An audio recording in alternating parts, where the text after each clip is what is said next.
Hey everyone, I'm Stephanie, and I believe that all readers should read children's literature, especially adults. So that's what we do on the Kid Lit Love podcast. We celebrate all things children's literature, picture books, early readers, middle grade, and young adult novels too. Whether you're an adult reading to your inner child or connecting the young readers in your lives with fantastic books, you've come to the right place. Each week, we'll talk to a different children's literature author and discuss their books, their hopes and dreams for readers, their writing process, and much, much more. So, grab a notebook to build your TBR, and let's get to today's episode of Kid Lit Love.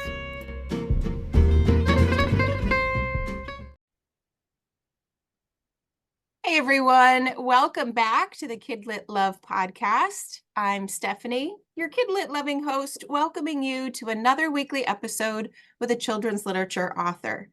Today I'm talking with Jessica Stremer, an award-winning children's book author who combines her love of science and writing to create books that inspire kids to explore and think critically about the world around them.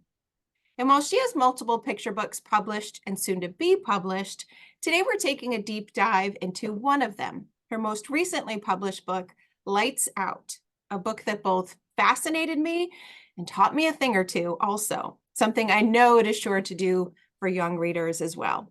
Jessica, welcome to the Kid Lit Love podcast. I'm so glad you're here today. Hi, thank you so much for having me. Oh, I am a big fan of nonfiction picture books or just books where I can learn new facts that I didn't know before.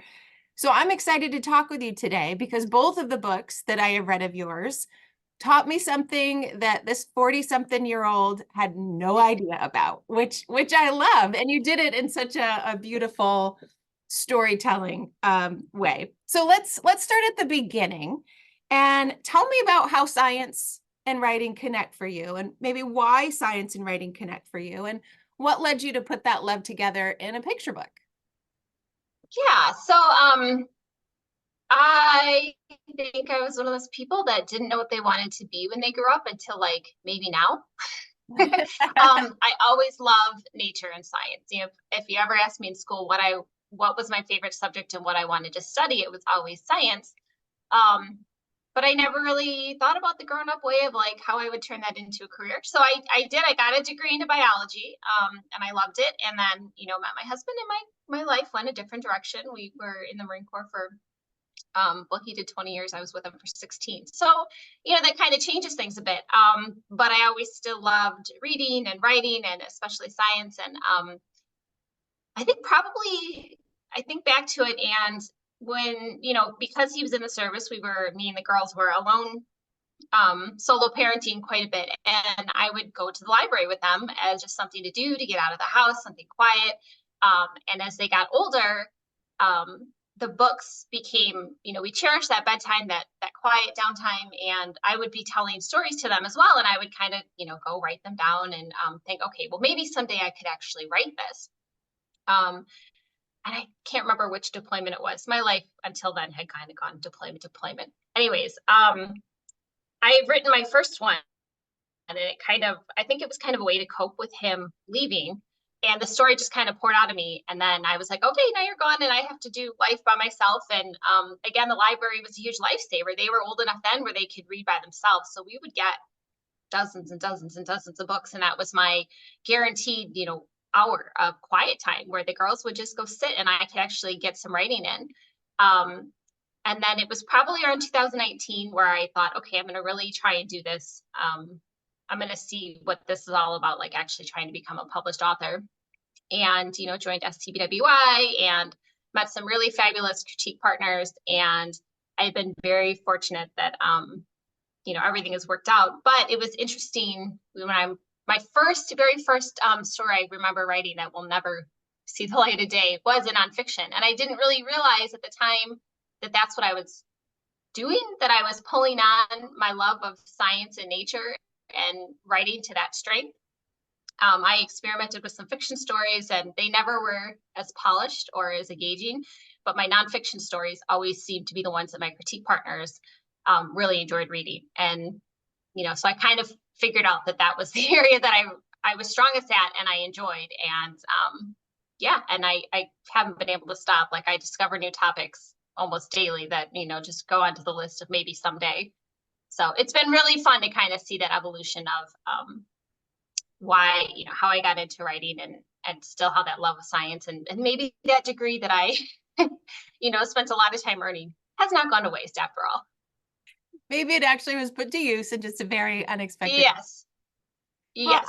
I love that you didn't see that at first, what your critique partners did, because so often the things that we love or are good at or come naturally, we don't tend to identify as our thing, right? Because that's just, oh, Yeah. that's just what I do. And so you naturally gravitated towards that and didn't quite realize, oh, maybe this is what I've been doing. Maybe my love of nature that I've always had or that science degree is coming into.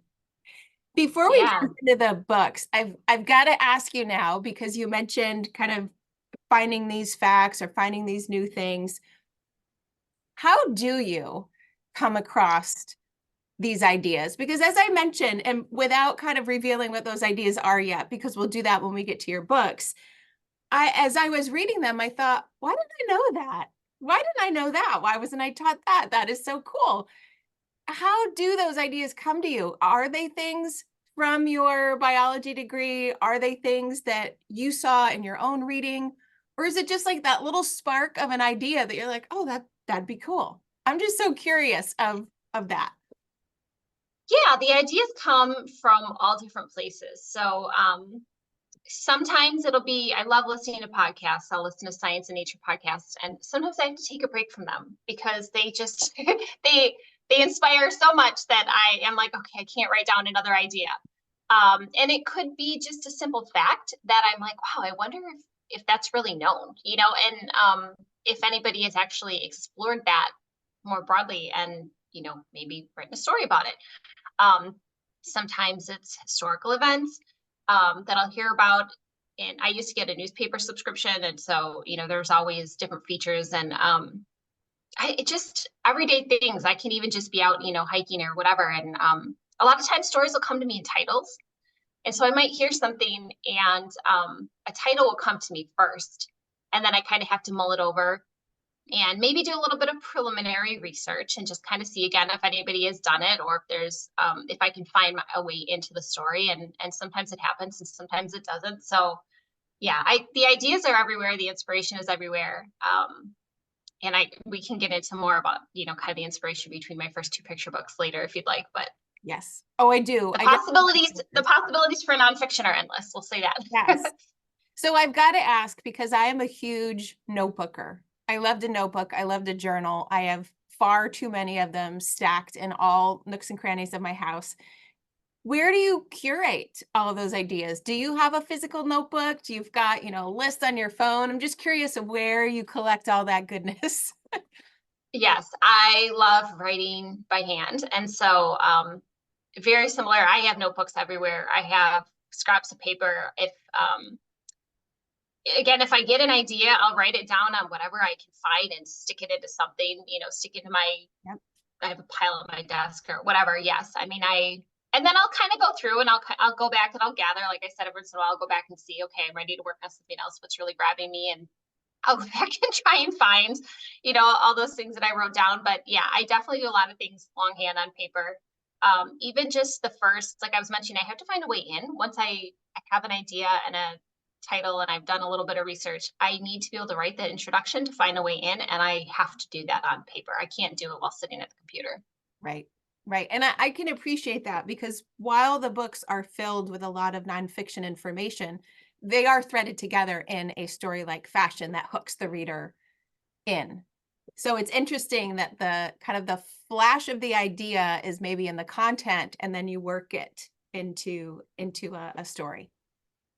Yeah, and I think a lot of that is pouring through all of that research. And I guess my process is, I'll research different areas. I'll look on, obviously the internet and see what kind of credible websites are out there with different information. I'll look at a lot of scientific journals. I'll look at other nonfiction books, more expository if it's about an animal or event or whatever. And then I kind of compile it all into different bullet points. And then I'll figure out a way, like you said, to kind of see how to make a narrative thread and piece all those facts together to actually tell a story. And it depends on what the subject is. Some of them just general. I mean, there is a story from start to finish, but some of them you do have to kind of weave it together. Yeah. I could talk about this all day. I love the process of how everybody approaches it a little bit differently. And I think, you could end up with a really good bucket list from your books of places to visit or things to see too. So that'd be fun if that's part of the project. Yeah, for sure. So why don't we jump into your book so that listeners can kind of get a taste of the content I've been teasing a little bit about. And I know we're going to take a deeper dive into your newest book, but let's give an overview of your first so that readers can get a little bit broader view than just one of your picture books. Tell us about Great Carrier Reef, where that idea came from and how that story was threaded. Yeah, so Great Carrier Reef is the story of the USS Oriskany, which is a Navy aircraft carrier, and it was intentionally sunk off the coast of Pensacola, Florida, to become the world's largest artificial reef. And that was one of those stories that I wrote pre-deployment. The kids were begging for more TV time. I was just kind of in a headspace of whatever, fine, you can do it, but you have to turn on something educational. And so my youngest daughter, I think she was in 3rd grade at the time, turned on a show about reefing ships. And, they featured a whole bunch of different ships on there and different, processes or whatever, but they had mentioned the Oriskany. And that's all it took was, that little spark of like, wow, that, again, being a military spouse and finding out that was the largest, I thought, oh, I have to research this and learn more. And so for that book, I talked to, after, looking on websites and kind of reading more about the ship's history and its process into being sunk, I also talked to marine biologists who were in charge of monitoring the ship now that it is sunk, to just make sure that I kind of had all the information, all the facts down. And then I told its story. I told its story of, the very opening. The first spread is kind of a very brief snapshot into the ship in its identity as a Navy aircraft carrier. And then quickly transforms into the story of it going through that transformation. And not only focusing on the ship's transformation, but also the ocean floor's transformation and the reason why they even needed to reef a ship in the first place and why they chose that location and what the benefits were going to be. So I really did want the kids to feel like they were reading a story about, again, the ship's transformation and what happens when it reaches the bottom of the ocean. Yeah. I didn't know about this beforehand. So my interest would have been piqued if I heard that little tidbit from your daughter's show. But what I loved, about the information, I loved about the book, but there is an opening shot, and I think it's before your first page. It's like the opening page where you feel like you're in the ocean.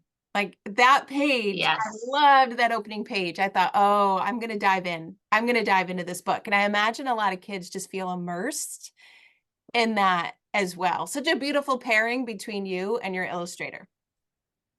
Yeah, Gordy Wright is the illustrator for that book, and he did an amazing job. I had the same reaction as you did when I first saw even just the initial sketches, not even the finished artwork. I mean, his ability to make those underwater scenes like so enchanting and make you feel like you're actually underwater with the ship was just, he's incredibly talented.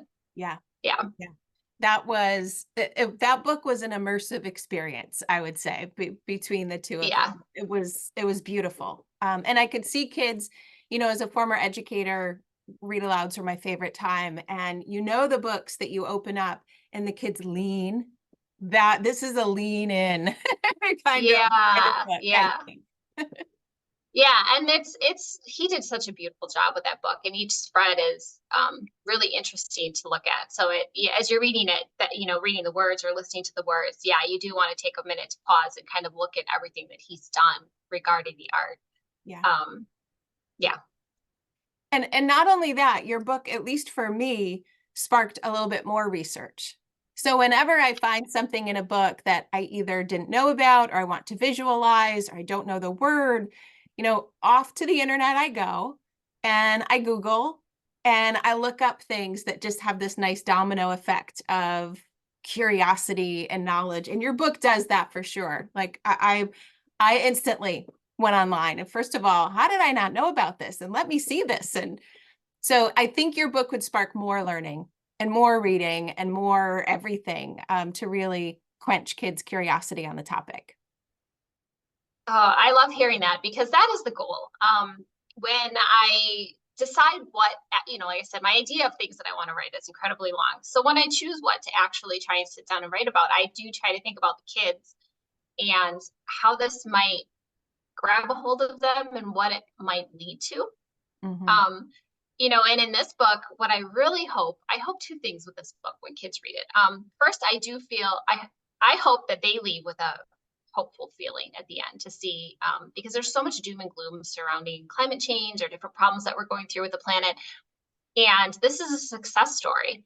And I hope kids feel inspired by this, and kids see that it's not all, bad news, and that good things can happen. And I also hope that they feel inspired to look at the world around them a little bit differently, to kind of say, well, I wonder what that could become, or I wonder what that could be used for. This book is very engineering based, and I don't know, as many STEAM books that maybe are in that aspect.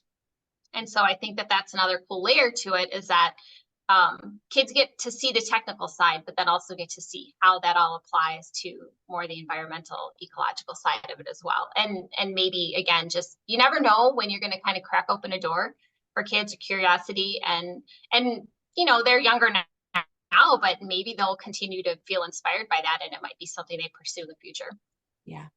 Yeah. Lots of the things we do as adults have seeds, from our childhood in really wonderful ways. We may not see them, maybe like you didn't at first with your writing in biology.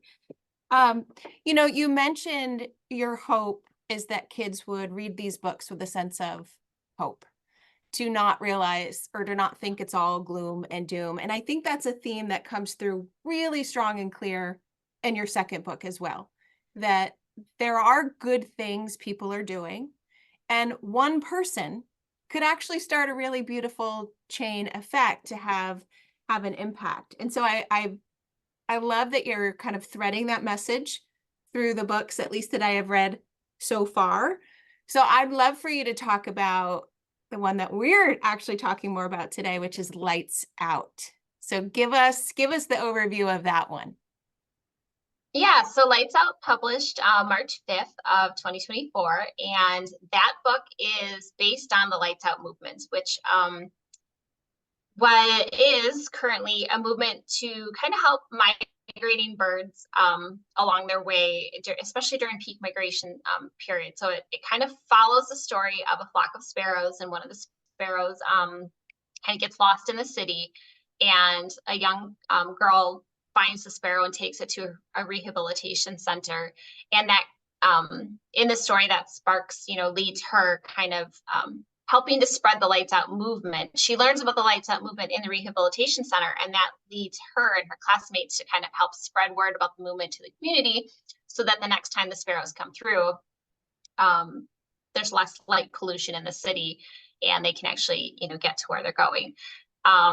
And so in this one, in researching, well, this book originally started out with me. I wanted to write about flyways, which are migratory paths that birds take, and some of the different challenges that they face along the way. And my agent was the one that suggested that we pare it back and not focus on all the different challenges birds face, but let's just focus on one. And she's in Texas, and the Lights Out movement is really big in Texas. And she said, what do you think about doing that? And instantly I was like, yes, because this is something, like you said, kids can do.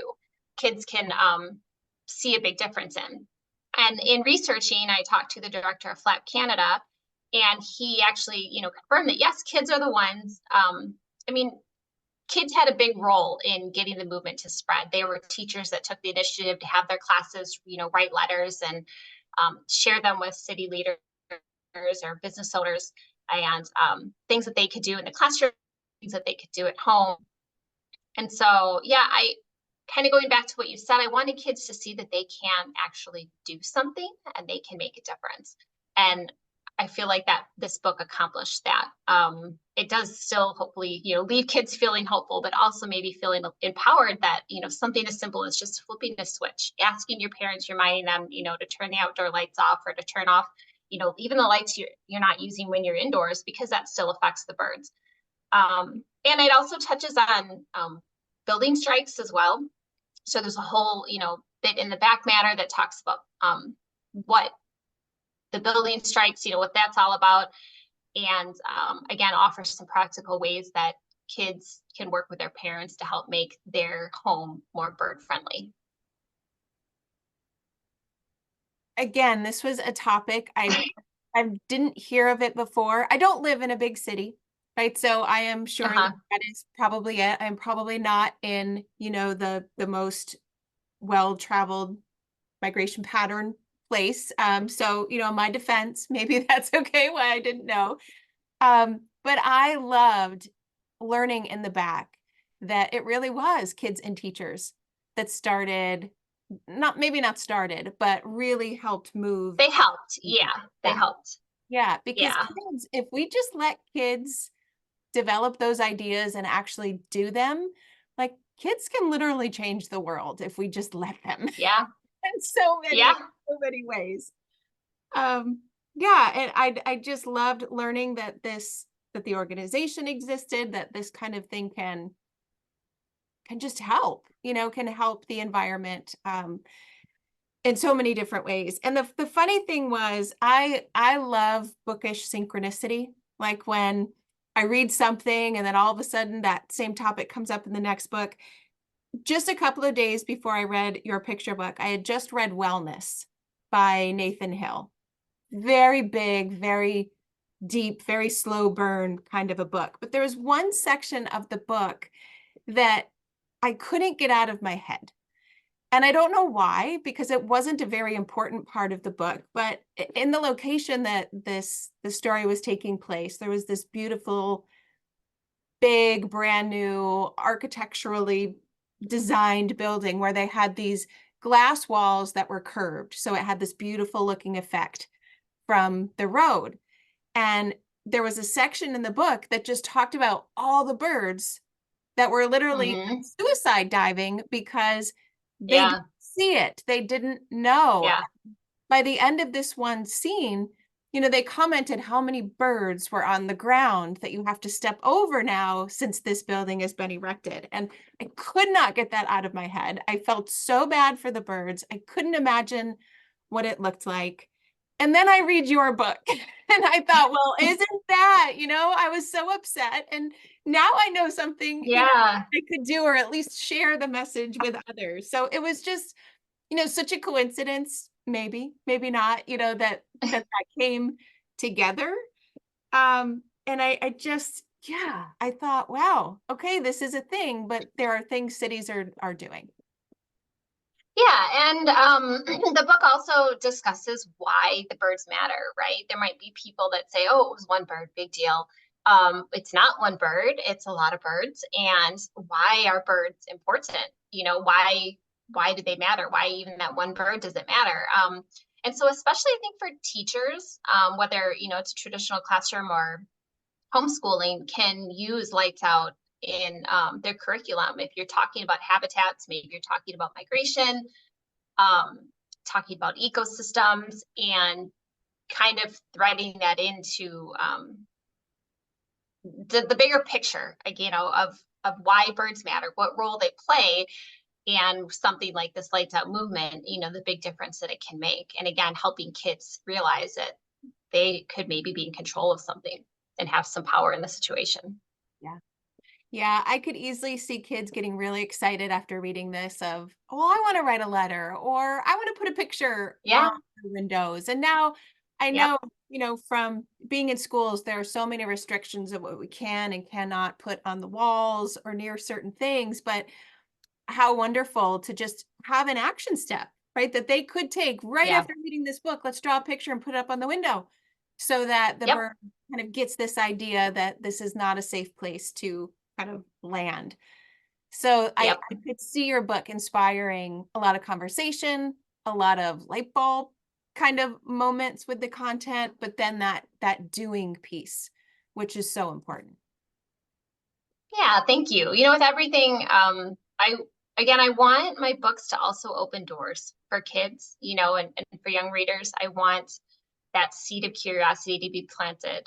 There's so many kids that, maybe don't have the ability to get out and explore new places. Maybe they live in a bigger city, they don't have as much green space. Maybe they're not able to travel or visit those, state parks, national parks. And so I want my books to give them a glimpse into a different world also, open those doors and kind of help, again, bring in the bigger picture and see what possibilities are out there. That's one of the reasons I read as much as I do, because every book offers a new opportunity to see something different or to learn something different, whether that's an Yeah, adult book or a kid's book. I would say kids' books for adults are equally, if not more, as powerful. I agree. So you have another book that is coming out in the future, and so I'd love for you to give us a sneak peek into that one. Yeah, so my next book is called Fire Escape: How Animals and Plants Survive Wildfires. And we lived in California for 12 years. And during that time, the threat of wildfires, grew every year. And there was one incident where, we were on alert for evacuation. And I remember a couple of years later, we went out hiking and I could tell that part of the forest had been burned, and yet it was thriving. It was, doing really well. And it again sparked that seed of curiosity. And I wondered, what books are there out there about wildfires? And originally it was going to be a picture book. And the more I researched, I could not contain, what I was finding and what I wanted to say into just a picture book. And the picture book market, there has been now quite a few books about wildfires and animals and that out there. And so I actually approached my editor for Great Carrier Reef, and I said, we have this idea. I know I need to write up the proposal. It's a middle grade. And she said, yes, just go for it. Give me the proposal. Give me the first chapter, because it's a hot topic. And I mean, unfortunately, right? And so the focus of this book, I wanted to paint a bigger picture about what all happens with wildfires. And I'm not at all trying to discredit the human loss, because that is huge. And so I want to just preface that by saying that I'm not trying to ever take away from what the people who suffer, wildfires go through, their loss of, human life and property and all that. But there's a whole nother layer of what happens to the plants and the animals, and it's not all bad. It's really not. And so that is the story that I kind of set out to tell with this book, was to show kids and adults. I truly believe this is an easy one for adults to read as well. Everything else that kind of goes on with fires, and how animals, how they detect fire, how they respond and react to fires, what is happening during the landscape. Obviously things are burning, but then what happens afterwards, how climate change and our forestry programs have kind of led into, the increase of bigger, stronger fires, because historically, fires do a lot of good, but kind of the way that people have stepped in and changed the management of the land had a big deal with everything. And then I also include, there's a couple chapters on animals themselves and how, like, beavers and goats can be used to help actually with fire management and landscape management. And then there's an entire section at the very end, I call it a bonus chapter, because I felt very strongly about highlighting the firefighters, what roles they play, because they are out there working very hard and sacrificing a lot and putting their lives at risk, to protect, homes, to protect people, whatever. So I wanted kids to kind of see that aspect of it as well, to kind of see like who's out there and what work they're doing and what that all involves. And so I feel very proud. It was a huge, huge undertaking to write such a long book and to have to do so much research on, each chapter. But I'm really proud and excited. That one will come out in June of 2024. It sounds fascinating. I can see your theme, kind of your, I guess, your purpose, your mission for writing, of that hopeful Yeah. stance coming through into this book as well. But I have to ask, did you know you were going to dip your toes in a middle grade? Was this something that you had thought of all along, or were you just realizing this story needed a bigger canvas, I guess, to tell? Yeah, I originally do not think that I was ever going to write middle grade.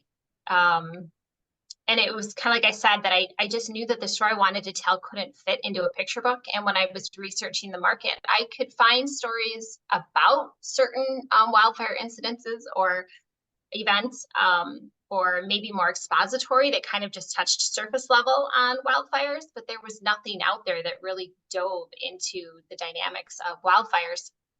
And so it was scary. It was scary, pitching it to my editor, and scary to get the go ahead, and scary that the book sold, that I actually now had to write it. And at the same time, we found out then we were moving overseas. And so I was in the middle of, selling a house and trying to wrap up my full-time job and researching, writing, moving to a different country. And the nice thing was, once we got there, it was Japan, and it was very challenging. You can't really work. People do. I'm not going to say that, but I took it as an opportunity to not try to find a job, because you're basically working remote or working on base. And I took that as an opportunity to just kind of dive in more to my writing, and especially work on finishing this middle grade, whose deadline had kept, it's coming. And finally I got the kids out the door, and out to school, and a house unpacked, and I said, okay, like, I'm going to finish writing this. And it was a lot of work. Like I said, a lot of work, but I'm really proud of what I created. And it gave me the confidence then to say, okay, you can write more middle grade nonfiction. And the picture book market itself is saturated. It's hard to get a deal. It's hard, to continue to sell books. And especially someone like myself who has all these ideas, stacking up. I'm proud of myself to say that I did it, and I've given myself permission to now continue to write in this genre, and kind of open the doors to maybe try and sell another book in that direction versus, only picture books. That is so exciting. So, it's just so exciting. Yeah, because... I'm patting myself on the back because I'm proud. It was a lot of work, and I did it. So go me. Yeah, well, and just like when you told the story of how you realized, hey, maybe I could write a picture book, it just kept evolving to, hey, maybe I need to write a middle grade novel. And it sounds like you just, in a really beautiful way, I think a lesson we could all learn from you is you just say yes to the little ideas and the little is that maybe I could do this. And you say yes and see where it goes. And it's going somewhere wonderful. Yeah, thank you. Yeah, I'm working on another. I'm back to working full time. So it's slower now, but I'm back to working on another, and I'm hoping, maybe at the end of the year I have something ready to show my editor, and, we'll see where it goes from there. But 25, I don't know. I think maybe, but I've got 3 more for 25 picture books. And so next year's going to be a bit busy. Wow. Okay, we need to have you back then so that we can get the on the rest of them. And I'd love to invite you back too for when Fire Escape comes out. It sounds fascinating. I can't wait to take a look at that. That'd be awesome. Well, thank you so much for taking the time to chat with us about your picture books, your upcoming middle grade. I love the philosophy behind your writing. I love the message you are not hoping to spread to readers, that you are spreading to readers. And I look forward to seeing what else comes our way from you. It's wonderful. Oh, thank you so much. It's been great chatting with you. Well, thanks so much. And listeners, thank you so much for listening.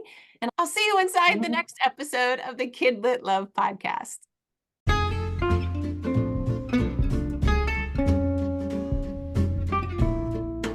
Thanks for listening to today's episode of the Kid Lit Love podcast. You'll find links to all the books, resources, and ideas mentioned in the show notes at alitlife.com. And if you want more, you might like to listen to my other podcast called Get Literate. It's a podcast that explores all things books and reading, notebooks and writing, and everything in between to build a life you love. One more thing. If you love what you listened to today, please take a moment to rate and review the podcast or take a screenshot of the episode and text it to a bookish friend. This helps the podcast grow and builds our bookish community of kid lit love. Thanks for listening.